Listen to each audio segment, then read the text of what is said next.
You know how most people think narcissism just means someone's really into themselves?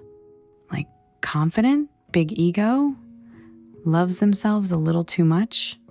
Yeah, I used to think that too. And honestly, if that's what you've heard, you're definitely not alone. But here's the thing, that definition, it's exactly why so many of us end up feeling so confused, because it doesn't actually explain what happens in relationships. So I want to just talk this through with you, slow it down, explain it in a way that actually makes sense emotionally, not just intellectually. And I'm not doing this to attack anyone or diagnose anyone from across the internet. I'm doing this so you can stop blaming yourself for things that genuinely never made sense. So here's what I've learned. Narcissism isn't really about self-love. It's about self-protection. Like specifically, it's this whole system someone builds to avoid feeling shame, vulnerability, or like they're falling apart inside. When someone can't tolerate feeling flawed, rejected, or emotionally exposed, their nervous system learns to regulate externally instead of internally, which means they feel stable based on how other people see them, not based on how they actually feel inside. So instead of asking themselves, am I okay with who I am? They're asking, am I admired? Do people want me? Am I respected? Can I control how I'm being seen right now? And when those answers are yes, they feel calm, confident, even loving sometimes. But when those answers are no, the whole system feels threatened. And this is where relationships get really complicated, because relationships aren't experienced as mutual emotional bonds. They're experienced as regulation tools. Other people become mirrors.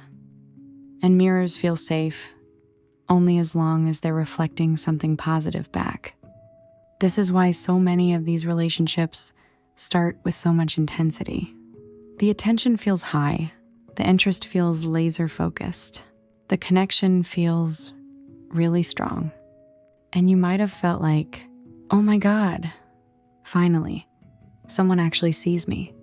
And that feeling, that was real for you. But for them, what felt real was the relief of being reflected positively. And relief when you've been feeling empty inside can feel a lot like love. But here's where it gets confusing. As soon as something changes, you set a boundary, you disagree, you have a need, the mirror shifts. And when the mirror shifts, the system feels exposed. That exposure triggers all the defenses. Not because they don't care about you, but because emotional discomfort feels like danger to the system. So instead of leaning in, the system moves toward withdrawal, defensiveness, blame, control, emotional distance. From the outside, it feels sudden and painful. From the inside, it feels necessary. And this is why their behavior can look so inconsistent. You might have thought, how can someone be so warm one minute and so cold the next? The answer isn't that one version was fake. It's that their ability to access connection depends on how regulated they feel in that moment. When they're regulated, warmth is available. When they're dysregulated, protection overrides everything else. Both states feel completely real to them. This is also why understanding things doesn't usually lead to change. Someone can understand these ideas intellectually, but real change requires tolerating shame, responsibility, and emotional exposure over time. And those are the exact experiences this system was built to avoid. So awareness can exist without integration. And I really want you to hear this clearly. Understanding narcissism does not mean excusing the harm. Impact still matters. Your pain still matters. But understanding the system helps you stop asking the wrong question.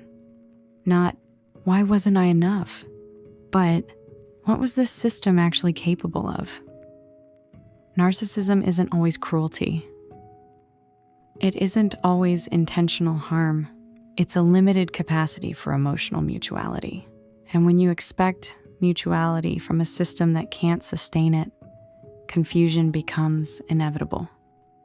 This channel isn't about labeling people or tearing anyone down. It's about orientation. Because clarity, not anger, not hope, not waiting, is what lets you step out of these cycles. Understanding someone's behavior doesn't mean accepting the harm. It just means freeing yourself from the confusion.